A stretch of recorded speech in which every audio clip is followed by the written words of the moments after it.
Good afternoon, good morning, good evening. My name is Taff, and back like I never left. Ladies and gentlemen, I am extremely excited about today's episode. I have been talking about this one for a long time. I have scheduled and cancelled. I'm the problem. Trust me, I'm the problem. But it's about time, and I think the person that I'm going to have on today is for sure going to share things that I personally believe can be helpful. Not only helpful, but it's kind of inspiring for the next person. And partly the reason why I wanted to have them over is because of their plethora of life experience in certain fields that most of us will somewhat end up in, hopefully will not end up in, but we'll have to deal with that system at some points in our lives. Ladies and gentlemen, I'm excited to have Emileigh Zane. Hi. How you doing, Ems? I'm good, Taff. How are you today? Look at us pretending like we weren't here the whole day. For the camera. So, tell us a little bit about yourself. Who's Emileigh Zane? Okay, Emileigh Zane. So, I'm just a girl. Mm-hmm. I'm a girl from Jersey. I'm a Jersey girl. Don't pump my own gas. Which part of Jersey? Oh, you don't pump your own gas? We do not. I think we're one of the only states that still does that legally. Right. I'm from South Jersey, a little town called Penns Grove, 1 square mile, literally, not large at all. Born and raised there, lived there my whole life. Penns Grove, what's that like? Because when I think Jersey, like I grew up in Zimbabwe, so Yeah. Jersey is kind of ruined by Snooki. Snooki Yeah. as far as I'm concerned, Snooki ruined Jersey for They you guys. really did. Jersey. It's not where I'm from. No, wait, she's not where you're from? No. So No? I'm You're not claiming Snooki? I'm not claiming Snooki. You're not claiming My Snooki? sister might be upset about that, but I'm not gonna claim Snooki. Right. So I'm from a very unique part of New Jersey, I'd say. So I'm from a county called Salem County. Right. We are on the southwest part of New Jersey, so Delaware Memorial Bridge. If you're ever traveling on I-95, goes right through there. Right. If you're familiar with the Turnpike, we're exit 1, 295, exit 1. Were you born and raised in Penns Grove? So technically I was born in Woodbury, New Jersey, Underwood Memorial Hospital, now taken over. Underneath? Underwood, yeah. Underwood Hospital. Bro. Not under the... I was born under the floorboards of my house. I was like, wait a minute, what do you mean underneath those? Yes, Underwood is the name of the hospital. That makes sense. And so, and then when did you move to Penns Grove? How old were you when you moved to Penns Grove? Do you remember? Or were you too young to remember? My parents bought the house. Technically, we bought the house from my grandmother. She owned the house, so he just had to pay off the rest of the mortgage, my father. So I think him and my mom moved in there mid-90s, maybe. Mid-90s, right. And then I'm a 2000s baby. So, Really? 2000. Oh, and okay. Just 2000. It ends there. Ends there. Okay, So, close enough. It's not a sentence. No, it's not a sentence. It's It's just not a 2000. Okay, so what did you study? You went to Rowan University. I did go to Rowan University, You went to Rowan University. You ran track. You did at Rowan. Did you run for Rowan or? I did not run for Rowan. I ran for Rowan College of South Jersey. Was called Rowan College, Gloucester County when I was there. Yeah. Also used to be called Gloucester Community College. They did change the name a lot of times. So community college, I did track. I was mostly a thrower, which I threw in high school too, which is how I started doing track in college. All right. So shot put, javelin, discus, started doing hammer. And then they had me doing a heptathlon, and I was also on the 4x1 and the 4x8 at nationals. Okay. So they kind of had me doing everything. So I was gonna do track when I got to Rowan as well, but it was still COVID during that time, and I'm pretty sure people were still training with like masks on, and like it was a weird, Horrible. like.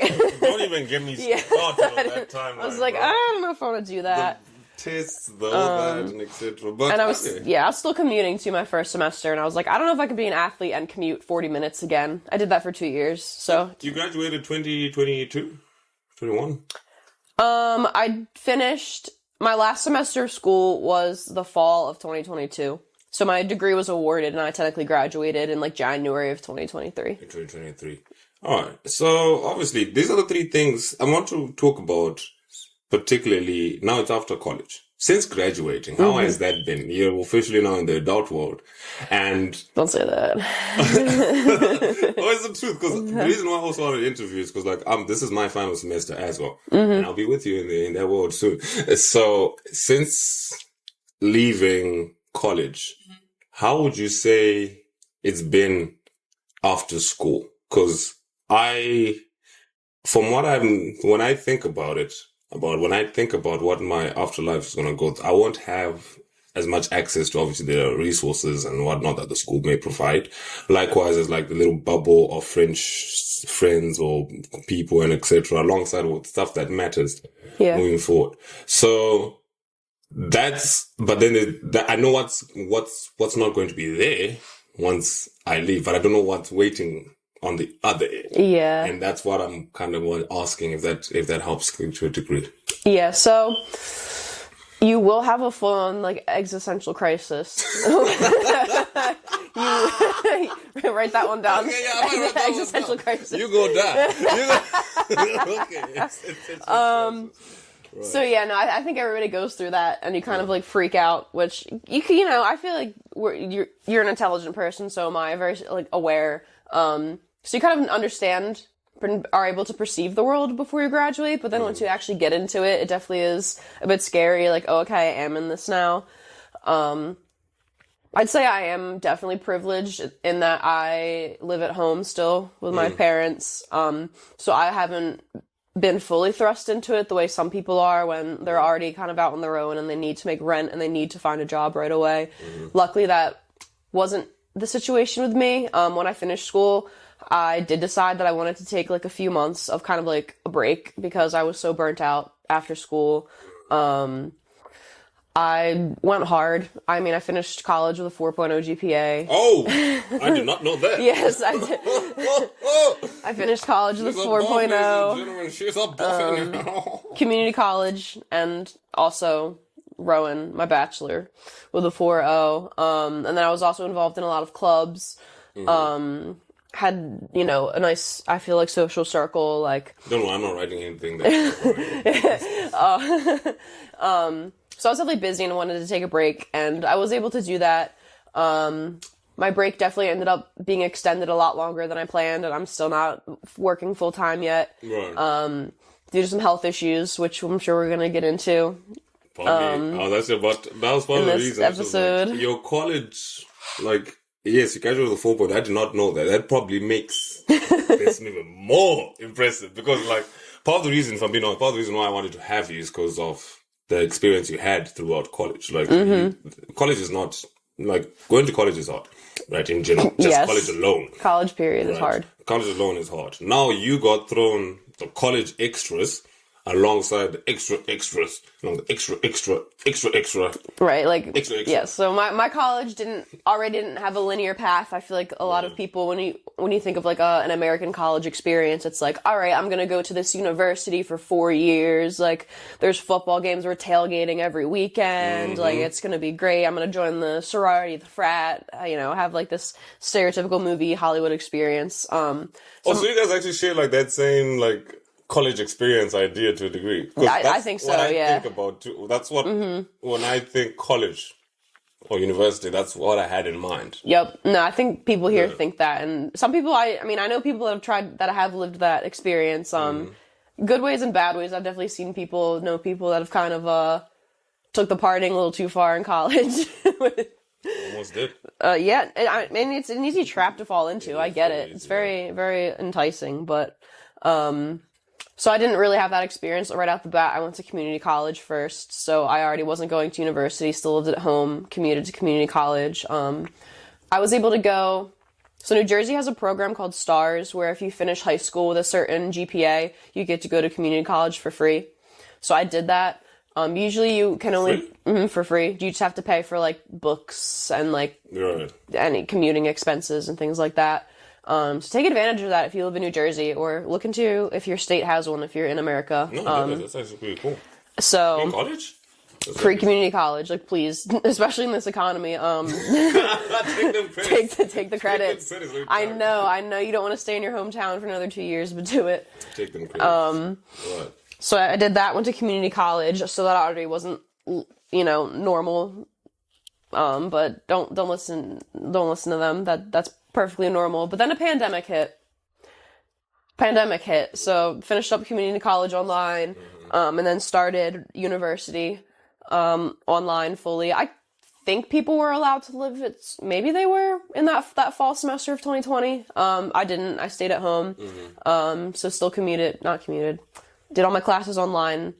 I did have to commute for some stuff too, because I did a music industry as a.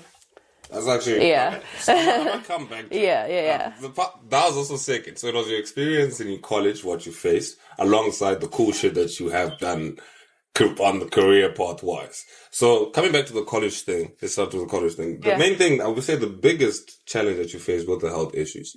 And it's because of I don't know much about it. If anything is coming off the right way, please correct me or take me in instantly. So you have a pre-existing condition or like a situation or like what is it?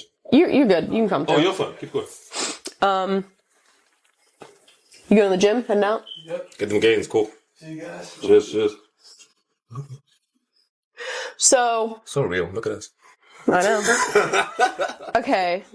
So I'm not sure if they classify it as a disease or maybe like a chronic illness is more so it would be called, I guess. So it's called cyclic vomiting syndrome.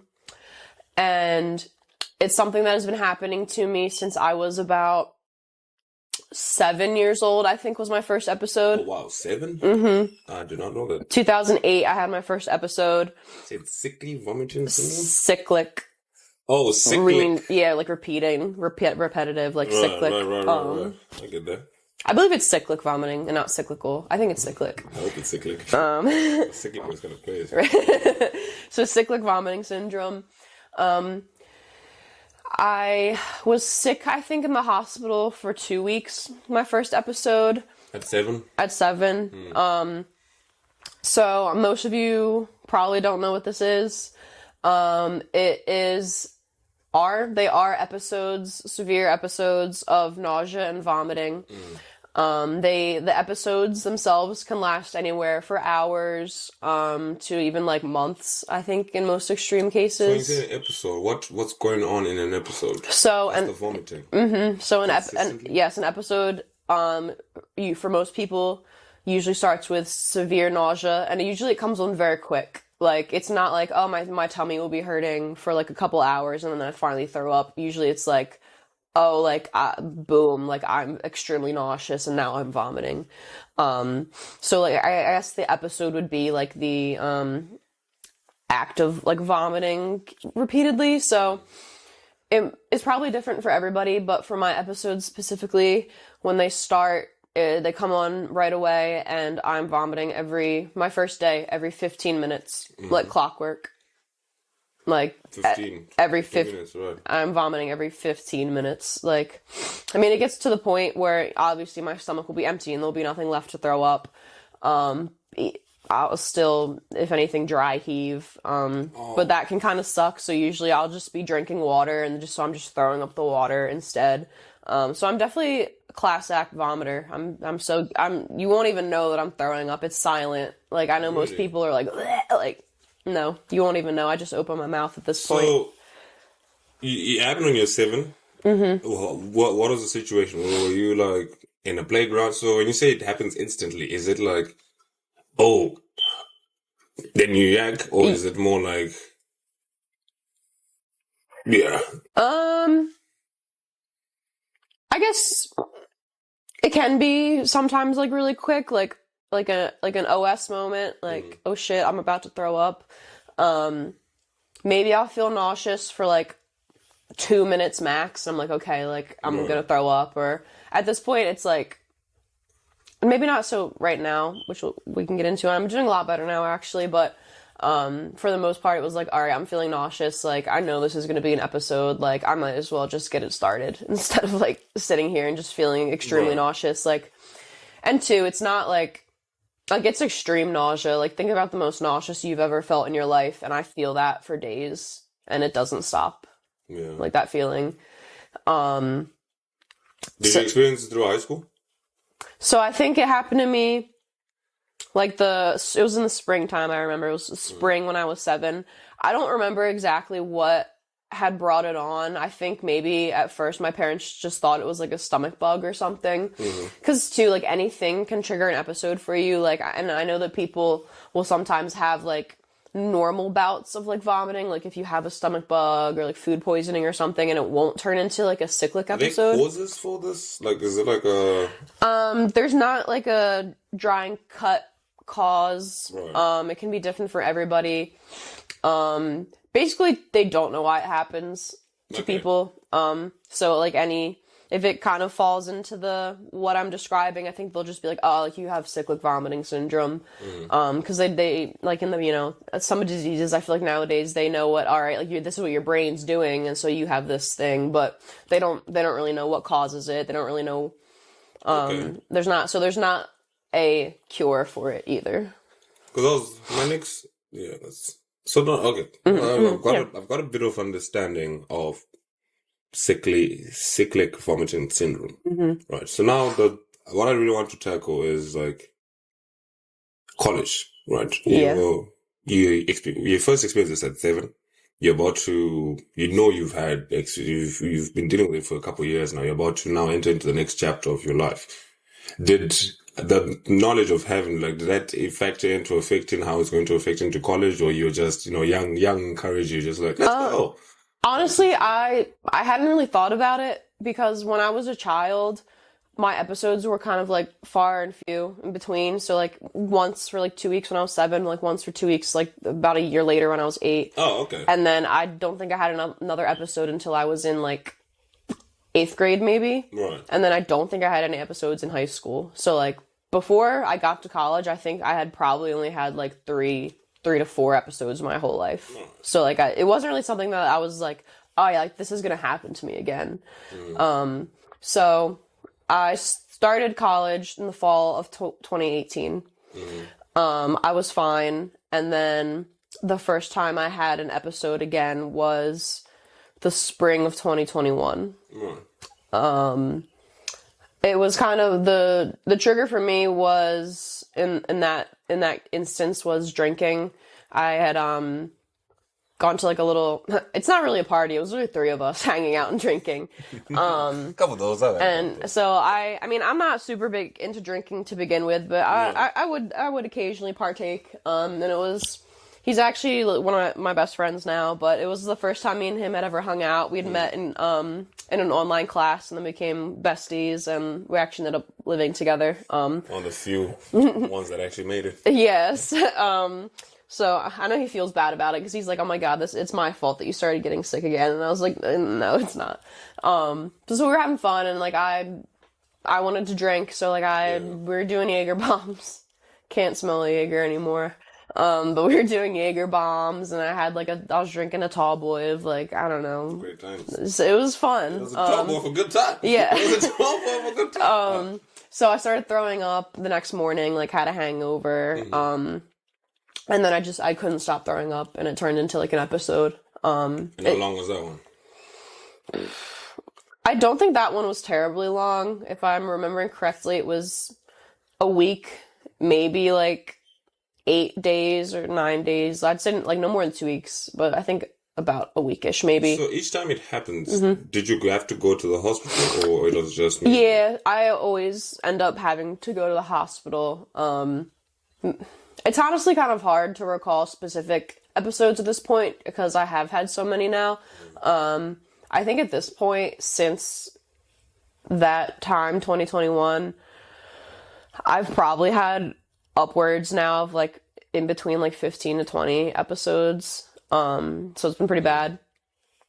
I don't think I've ever been able to pull myself out. Maybe like one time I was able to not go to the hospital. Right. But yeah, so usually the first day I'm throwing up like every 15 minutes, like then the second day it'll maybe be every like hour to 2 hours I'm throwing up. And then usually after that it would kind of like dwindle down where I'm just throwing up occasionally. But the extreme nausea is usually there for the first couple of days of my episode, and then it kind of like it definitely dumbs down. I don't know how to say that. diminishes. It diminishes, but That's like the college word. the nausea, yeah, using my degree, mom. But the nausea never really goes away until an episode's kind of like almost over or like fully over. So, so that was freshman year, yes? Was sophomore year when you started hanging out? That initial episode was, I guess, technically like my junior year. Okay. So how does this? Because I can think of like you mentioned earlier that you graduated. You clearly did well in college academically, and I can't speak. I mean, I can speak for myself, which is whenever I'm ill, even if it's a cold or whatever, there is no homework being done. I'm sorry, it's just not happening. So in a situation where you literally had a reason, an excuse, a valid excuse actually, to not want to continue. What was your driving factor during that moment? Oh, to keep going? Yeah. What's your why? What was your why? Or if it's still the same, or what was it during that time? I'd say I've always been a very motivated person. I'd say from a very young age, I was always very independent and always very mature. Like I would always hang out with people that were older than me most of the time. Like most of my friends were usually older. Right. So I feel like I've always been very motivated to kind of like strive for more. And like I admit, I feel like it's an innate need that I've always had. Like I think I've always felt very like highly of myself in a way, and like that I wanted to be better. And I think too that it probably is due to like people around me, like my parents, like pushing me and motivating me. Right. I think I'm one of those kind of lucky people that kind of from birth is just like, oh, like they're like the type of person that's kind of good at anything that they're gonna do. Like I usually can pick up like, I don't know, like I'll pick up a baseball bat and I'll be like good enough to play like, you know, softball or like that kind of thing. Like school was always very easy for me. Granted, my school district was not the most challenging either, but I was always very good at school, very smart. Like I was one of those kids that was reading at like a college reading level in like third grade. So like I read a lot and stuff. So I feel like I've always wanted to do very well. And I think there's also like that positive reinforcement that you get like in school and like sports, especially here, in America. Like I know, you know, like you'll get, your team gets a trophy if you guys do well. And like in school, you can be student of the month and get an award for that. Yeah, so schools here, a lot of times they'll do like a student of the month and like they'll pick somebody to be like, I don't know, like they were the best, they were, you know, the best learner, best, yeah. So there's always lots of awards and stuff. And I think I definitely thrived off of like environments like that. So school, sports, all that stuff. I just always wanted to be better and like, and keep going. And I feel like I definitely had built a reputation too. As I got older, like through school, like, you know, people... So with that reputation, did that not then become more difficult to maintain? Or did you ever feel pressure to maintain it? I definitely felt pressure to maintain it, especially when you get to college. Like, it really doesn't matter what your GPA is once you graduate. Like, unless you're trying to get into, like, a master's program or, like, especially, or, like, you want to be a doctor or a lawyer or something like that. Like, maybe that matters a little bit more. But especially, so my degree is a BS in music industry business. And then I also have a minor in entrepreneurship. So really, my grade did not matter, but it still mattered to me. So I still did want to finish school. Why do you think it mattered to you? I mean, first of all, very important, the fact that it mattered to you. And why was that particular? Was it more of like something you just were mattered to you and it was something you wanted to reinforce yourself? Or was it something else? I feel like it was a bit of me wanting it, but I think too, as I've like gotten more perspective and tried to see it from an outside point of view, I think a lot of it was me caring about like what other people like thought about me and this reputation I did have of like, oh, like, you know, what are all my old teachers and like all my old friends from like high school and community college gonna think if like I don't finish like, you know, with this 4.0 like I was supposed to, and like, why do we care about this stuff? I don't know why we care about this. I've been thinking about a lot of our motivators are corrupt, or motivations are corrupt. Corrupt is like you would like, oh, I can't not finish because people are gonna think I'm a bum, or I'm gonna look like this, and it's like, no, I mean, I think that's definitely the system at play. I think that's, the people the people that have power. I think that kind of this is like, it's getting kind of crazy, but like, okay. But I feel like they want us to be these perfect little machines that want to do well and want to listen to authority and like, oh, she's gonna go get a job and she's gonna work for this company and like keep the wheels turning for us. The wheels turning. Keep the wheels turning. I did want to ask another question. Your degree, like you said earlier, I know you said, like you said, you made a shout out to your mom saying, I'm using my degree, mom. But you actually are. You were driving around, phrase it, well, you're driving around artists at music festivals and etc. Had Jasmine Sullivan in the car, like Jasmine Sullivan. Yeah, talking, having conversations with who was it? I think it was Freddie Gibbs or maybe Benny the Butcher, him too. Like, so I'm actually out here like doing stuff. How did you get into that? How's that like? First of all, how's your degree helped you in doing that, and how did you get into that? Yeah, so I actually did get into, so it's called production running. I did that through Live Nation. I mean, I still do that through Live Nation currently. Live Nation, is that the Jay-Z one?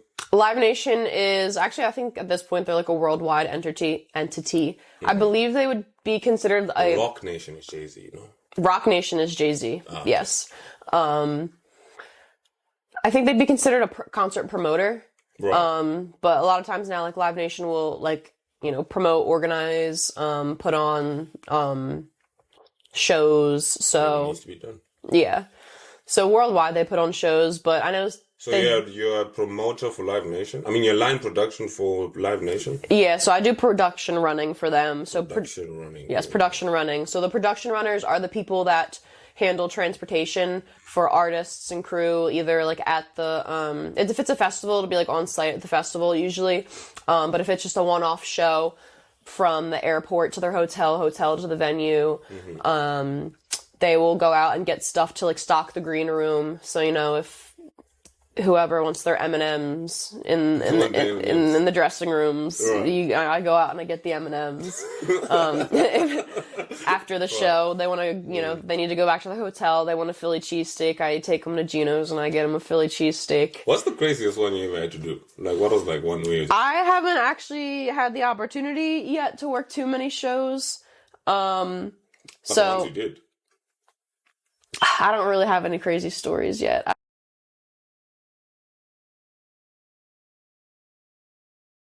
Okay. So far, all good? Yeah. I guess ask your question again to me, maybe. Which question to ask? What made you want to get started? Yes. So, what made you want to get into what made you want to actually get into music business?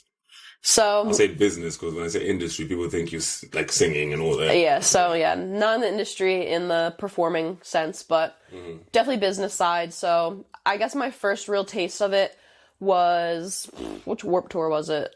I think maybe 2017 Warped Tour.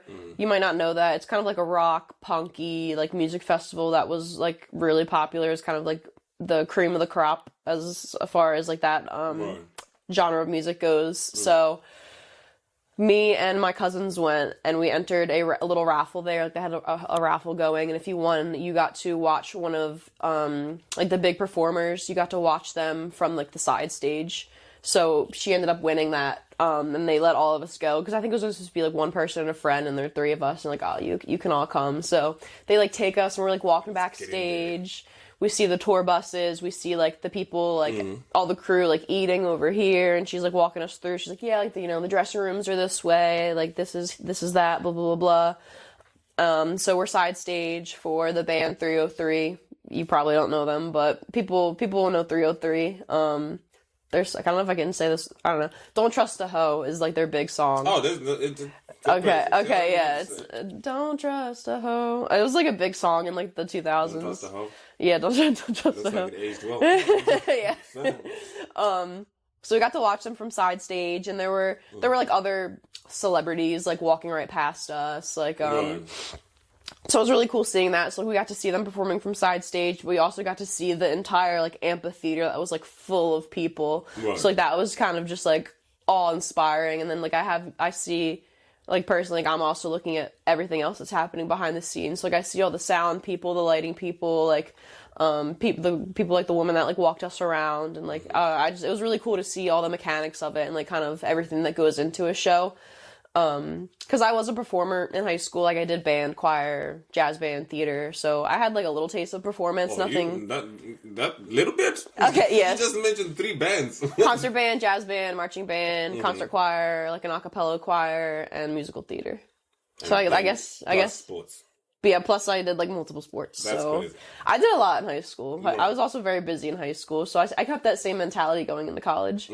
So I saw that when I was maybe like a junior. I think that would have happened. So when I got to senior year and applying to colleges, I was really between either going to school for like biology and finding some science field to get into, or going for music, and not necessarily performing, but I was looking into it, and there were a select amount of schools that did have like music business programs.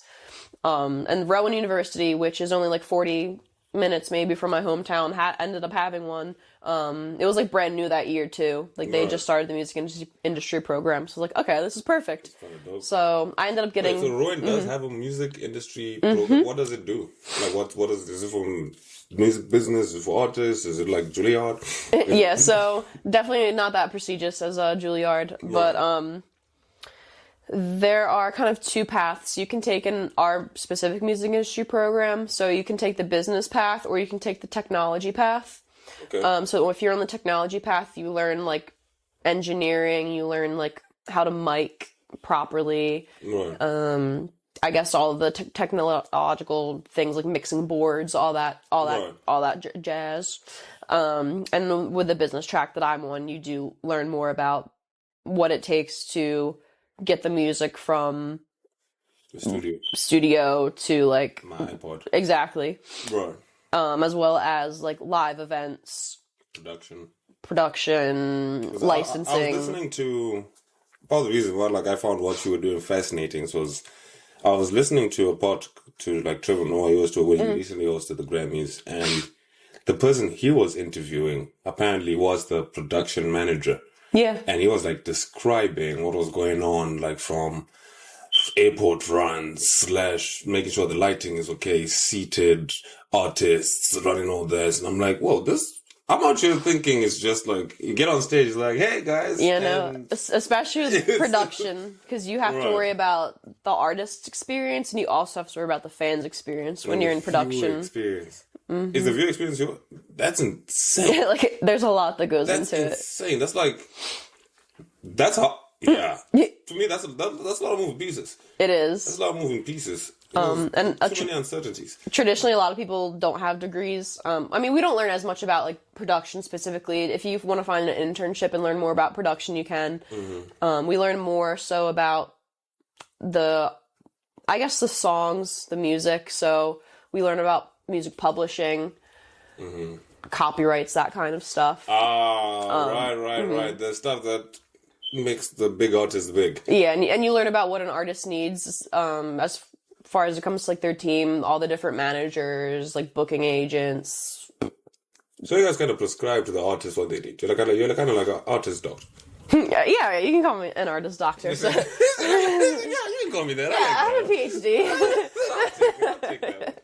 Okay. That's hilarious. So it's hard to describe everything we learn, because it is a lot of stuff we learn. We do learn about live and how to tour, how to put on shows. So we did organize a lot of shows when I was in college, which is actually how I got into Live Nation. So we were running a show at our local college bar. Shout out Landmark.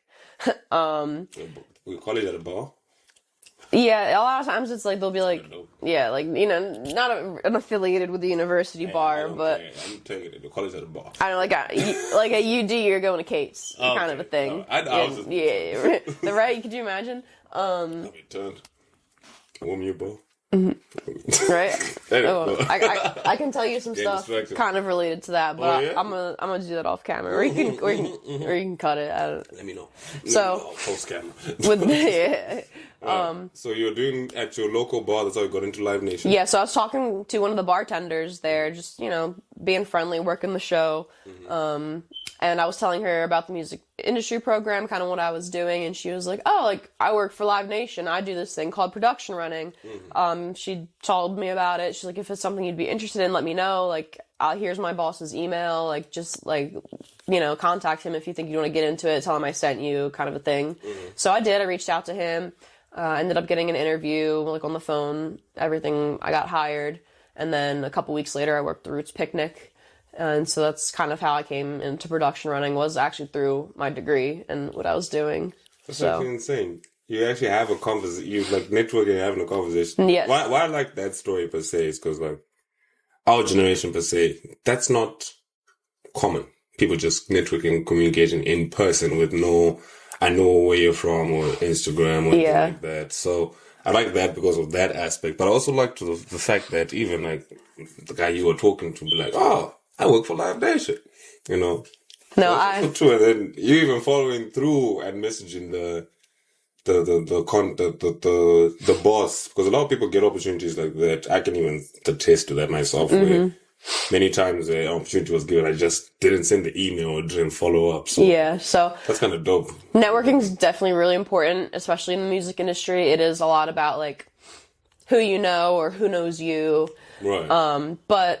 And I think this goes for every industry, and this is like something that people don't realize. So this is a life hack if you're wondering. People want to help you. Right. They do. I think people think that it's like, oh, like, I'm not going to ask for help. Like, that's going to make me look weak or needy, or that there's a lot of negative connotations around asking for help. But people really do want to help you, especially if you are asking them for something that they can most definitely provide for you. Maybe it's one thing where it'd be a little bit weird if that person's going really out of the way, or if it's going to be hard for them to do that thing. But if you are asking the right people, like, the right questions, and or asking for, like, the right help, like, they're very willing to help you. Especially, I mean, that's been my experience, too, in the music industry. I think people really are there for each other because it's like a multi-billion-dollar industry. Like, the music industry is huge. Like, there's a lot of money in it, a lot of, like, moving parts and networks. But people are pretty nice from what I've seen. I mean, I'm sure you've all heard about the music industry, but there's definitely a lot of darkness in it as well. Like any other industry. Exactly. It's a business at the end of the day, but people are really willing to help you. But it's easier said than done to. How can I say this? How you seem to have figured it out. I could be wrong. But I can speak for myself. Like, asking for help is not something that comes by easy.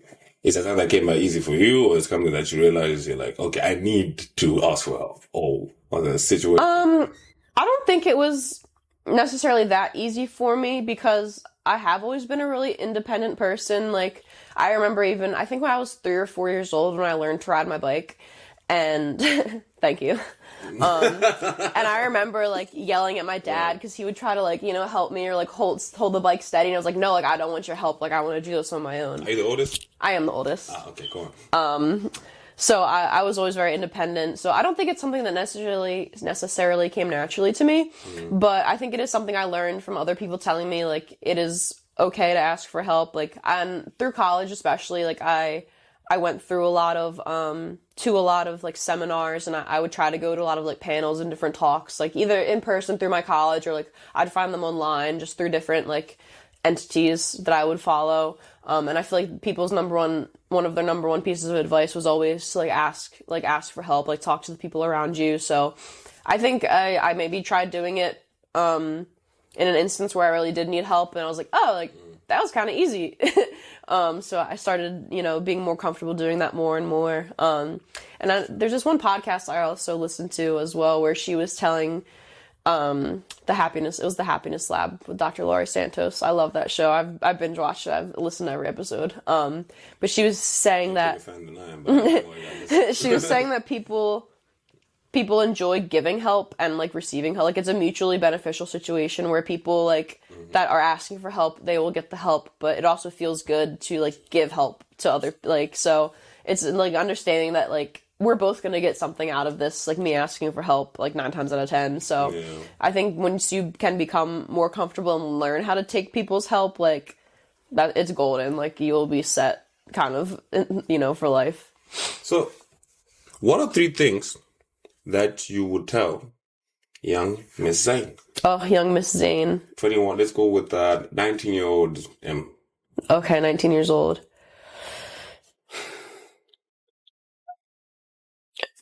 It's okay if you're doing your best, not in the sense where it is the like best thing that you can do, but it's the best thing that you can do in that moment.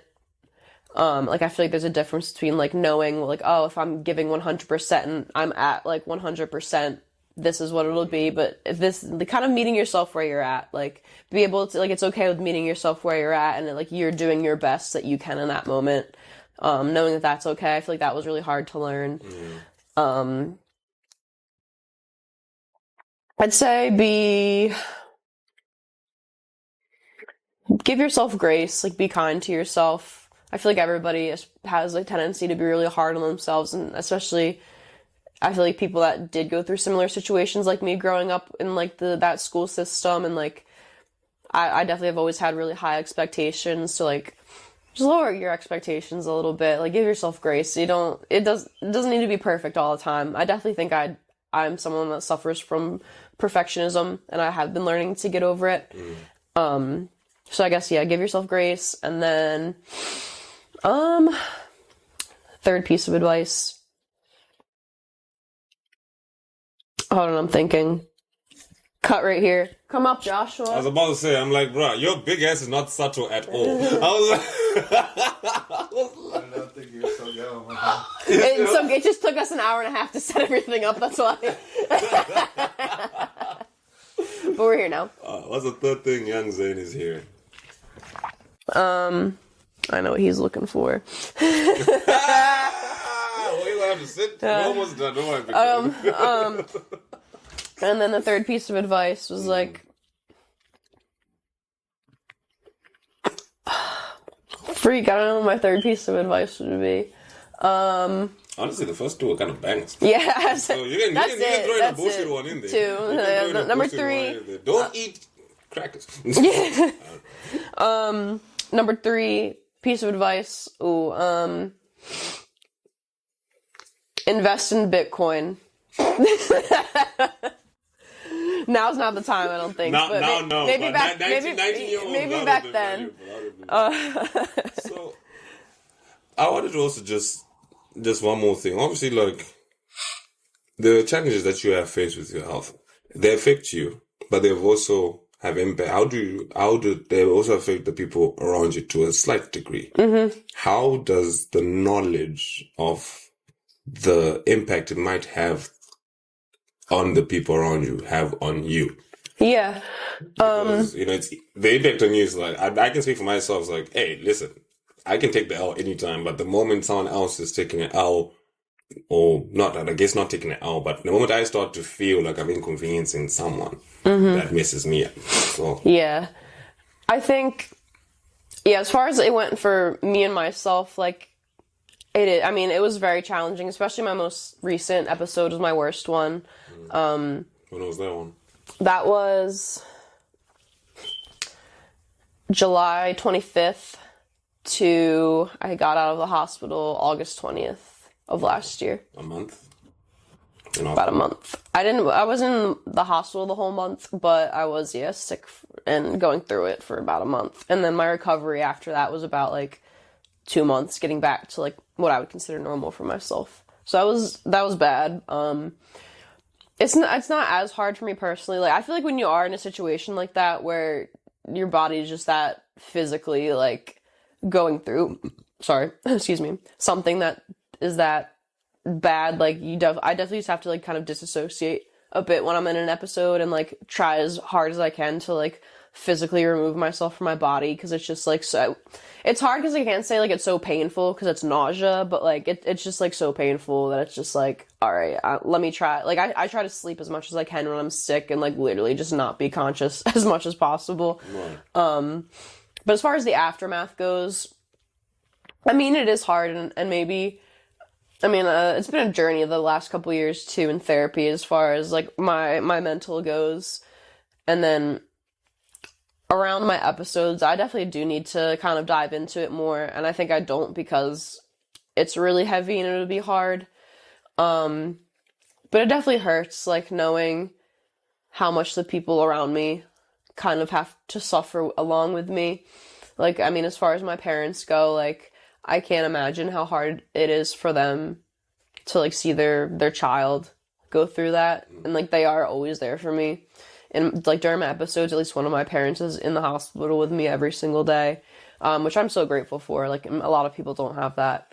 So, like, that's hard for them to see me suffer in that way. And then, like, I mean, it's not free to stay in a hospital in America. So it's very expensive too. And luckily our insurance is good enough where a lot of our expenses are covered for the most part. But I mean, it's expensive. So, like, knowing that, like, hurts me as well because, like, I'm 23 years old, but, like, my parents are, like, fully paying for my medical bills, like, at this point. Which is amazing, but, like, it's hard knowing that, like, I am putting that, like, burden on them, which I try not to feel bad about because I feel like, in a sense, you do kind of take on that responsibility when you decide to be a parent. But, I mean, you know, like, legally, they don't have to, like, I'm over 18. And then as far as, like, my loved ones go, like, I know it's hard for them, like, having me gone. So that's, you know, that's a lot. And then even, like, in school or, like, you know, commitments that I have, like, it's inconveniencing other people. Like, I've missed, like, you know, plenty of, like, projects in school, or, like, I remember there was, like, this event that I was supposed to be, like, a speaker at, and, like, I couldn't do that thing. I also, like, manage an artist currently, very loosely. Like, I kind of just do whatever she needs me to do for her, but, you know, I do feel bad because I haven't really been able to be there for her and support her the way that I would like to, and, like, the way that she deserves. And she's, like, God bless her, she's, like, an angel, and she's, like, so lenient, and she's, like, I completely understand what you're going through. But no, it's definitely really hard. And I probably do need to let myself, like, sit with that more often. I mean, there's definitely a balance between, like, just letting yourself feel guilty. But I mean, I feel like that's definitely something that needs to be addressed because it's hard, and, like, you know, there are a lot of feelings of, like, guilt, and it's not exactly something I can control, this kind of disease, but there definitely are triggers, and I've been able to really learn my triggers now and kind of know what they are. But for a long time I've kind of, I mean, you know, I'm young, I want to have fun, like, you know, I want to be able to go out and drink and smoke and, like, get all you can eat wings at Applebee's and not have to worry about throwing up the way, you know, other people don't have to worry about that kind of stuff. And I think it's hard too because my whole life I've otherwise been, like, a very able-bodied person. So kind of just having to learn to change, like, having to change habits, and, like, it took me a while to really, like, accept that, like, I kind of had to change a lot of things that I was doing. So it's definitely hard. Like, it's not easy. It's very mentally challenging. But, I mean, I try to stay really, like, positive through all of it. And I think gratitude, too, is something that really helps. And, like, I did go through, like, a lot of shit. And, like, that was, like, a really hard experience. And, I mean, it still is. Like, it's still something that I always have to worry about. Like, that it's never gonna, it's not a good disease that has a cure. Like, it's not gonna go away. Like, they think that sometimes, like, children can outgrow it. So I'm hoping that I outgrow it. But, like, you know, I don't know, like, and now anytime I get sick, like, just normal sickness, like, I have to worry about, oh, like, if I get a stomach bug, like... There's no, like, proper, like, plan action for, like...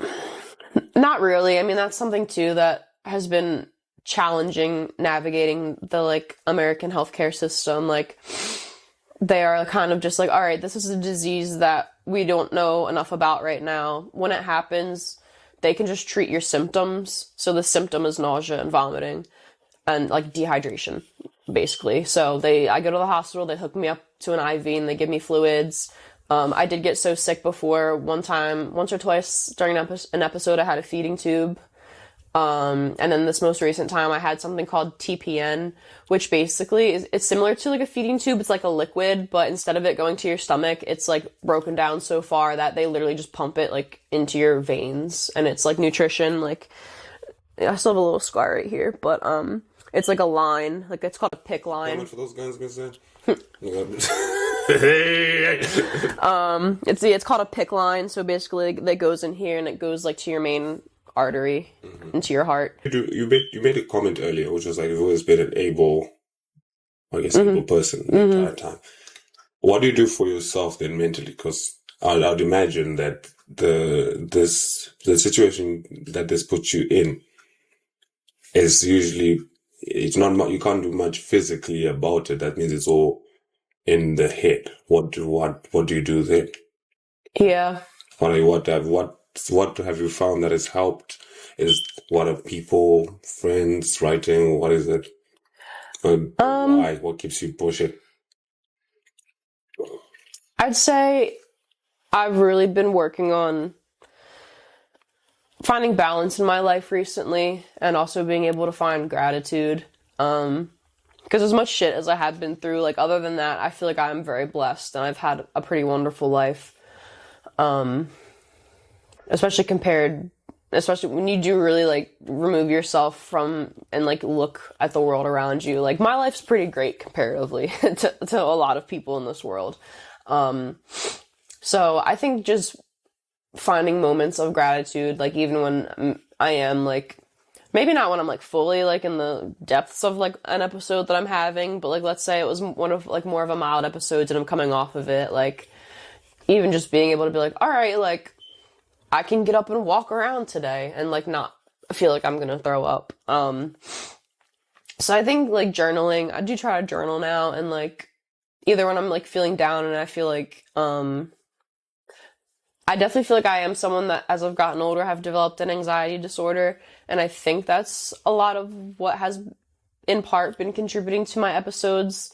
So, I mean, I have been working on myself, in a therapeutic way. Like, I do go to therapy. And I've been going to therapy for a few years now. So I've really tried to get into journaling. I'm not that good at it yet.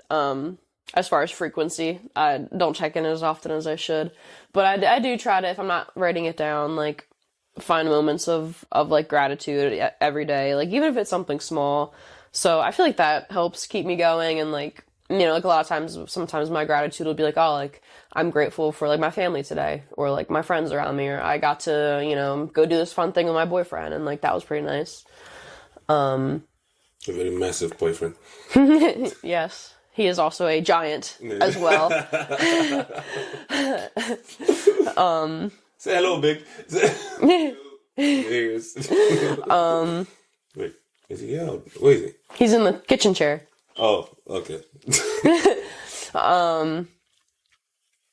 So, like, yeah, finding gratitude, and then, like, it's definitely hard because I'm not able to kind of, like, progress at the level I kind of, like, career-wise or, like, life-wise that, like, I maybe, like, saw myself, you know, 5 years ago when I was I wasn't 19 5 years ago, but, like, 5 years ago, like, maybe, you know, I would have thought that, oh, like, I'm gonna be living on my own by now, like, I'm gonna have this career, like, I'm gonna be working full-time, like, but I think understanding that that's not how life works, and, like, you kind of do have to, you know, accept the challenges you're given, and you need to keep pivoting, and, like, the plan's gonna keep changing.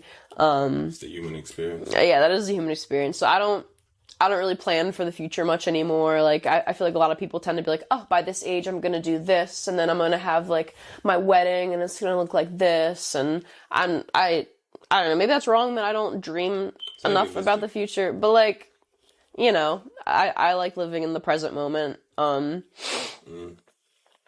mean, it's hard, you know, and it can be so unpredictable. Like, I don't know what my health is gonna look like. I mean, I think we have it under control a lot more now. I haven't had an episode since I got out of the hospital in August, and I even did, like, throw up and not have an episode a couple weeks ago, so, like, that was really big. That's the first time that's happened, and I don't even know how long. So I think we're finally onto something where I can kind of, like, start to move forward, kind of in all aspects. So, I mean, I think that maybe helps give me, like, a little bit of hope, too, now that I feel like we have it under control somewhat. But yeah, I don't know. I am grateful for this life that I have, and I feel like I should try to do the most I can with it, so I'll keep going. Emileigh, thank you. You're welcome. Thank you for having me. That's a wrap. did that. Did that. Yeah, no, time for a break and then on to the next. Yeah, on to the next one.